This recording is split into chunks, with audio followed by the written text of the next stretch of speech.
শীতের সময়টাতে সবজি রান্না করে বেশ স্বস্তি পাওয়া যায়, কারণ অনেক ধরনের সবজি পাওয়া যায়।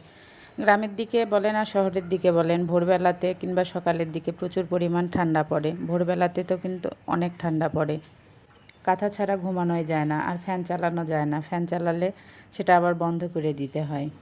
কেন বললাম এই কথা? আপনারা সবাই জানেন আমি ভর্তা লাভার, কিংবা আমার পরিবারের সবাই ভর্তা লাভার। আপনারা শোলপের পাতা চেনেন কিনা জানি না, এটা দিয়ে টাকির মাছের ভর্তা করে খেতে সেই ভালো লাগে।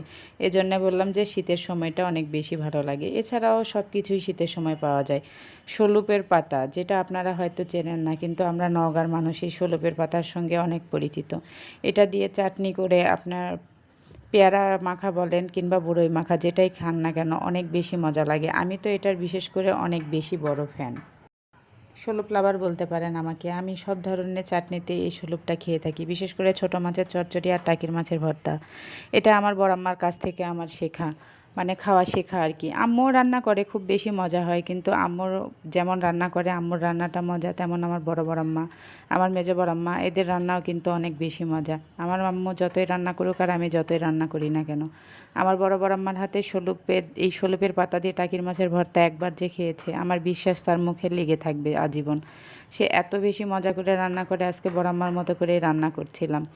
আর বড়াম্মাকে অনেক বেশি মিস করছিলাম। এজন্য আমার ছোটো বোনের সঙ্গে গল্প করছি আর এই ভিডিওটা বানাচ্ছিলাম। বললাম যে বড়াম্মা বেশি করে একদম শোলপের পাতা দিয়ে রসুন পেঁয়াজ বেশি করে দিয়ে টাকির মাছটা ভর্তা করে, একদম ঝাল ঝাল করে। যদিও বা বড়াম্মা আমাদের চাইতে একটু কম ঝাল খায়, স্বাস্থ্য সচেতন মানুষ বলতে পারেন। আসলে তা নয়, বড়াম্মার গ্যাসের সমস্যা, এই জন্য আর কি বড়াম্মা একটু ঝাল কমই খায়, কিন্তু আমরা একটু ঝাল বেশি খাই। ঝাল ঝাল ভর্তা না হলে ভালো লাগে না।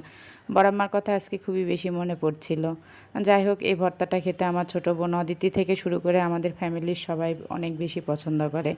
আপনারা খেয়েছেন কিনা জানি না, শীত আসলেই আমাদের বাসায় এই খাবারটা হয়। যতদিন শোলপের পাতা থাকবে, রাঁধুনি পাতা থাকবে, আমাদের বাসার এই আইটেমটা চলবে। সবাই যেমন পাতার পাগল, ধনা পাতা খেতে অনেক বেশি পছন্দ করে, তেমনই আমরা শোলপ আর রাঁধুনি পাতা, এটা আমাদের বাসার মোস্ট ফেভারেট খাবার বলতে পারেন।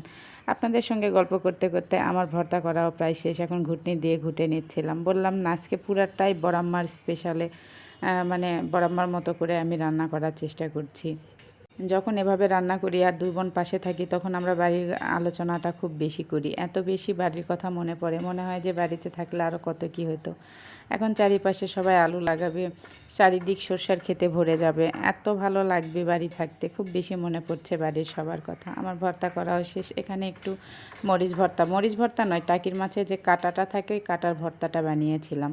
তো কে কে খেয়েছেন এভাবে অবশ্যই কমেন্ট করে জানাবেন। আজকের ভিডিও পর্যন্ত, সবাই ভালো থাকবেন।